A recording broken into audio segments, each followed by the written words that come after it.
যাত্রাবাড়ি থানার 3টি মামলা এবং মুগদা থানার 1টি মামলা, সর্বসকলে আজকে 4টি মামলায় জুনায়েদ আহমেদ পলককে গ্রেপ্তার দেখানো হয়েছে। একটু লক্ষ্য করলে দেখা যায় যে এই মামলাগুলো যে রুজু করা হয়েছে ঘটনার তারিখ হতে দীর্ঘ সময় পর ফেব্রুয়ারি এবং মার্চে রুজুকৃত মামলায় তাকে আজকে গ্রেপ্তার করা হয়েছে।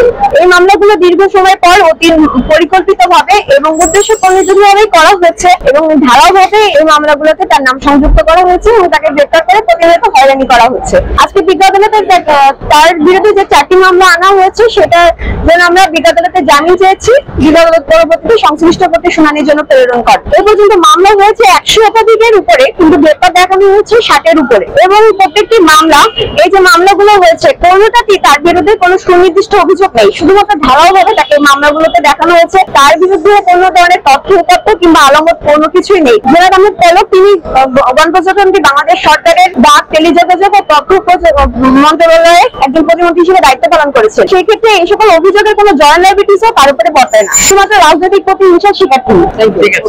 ধন্যবাদ।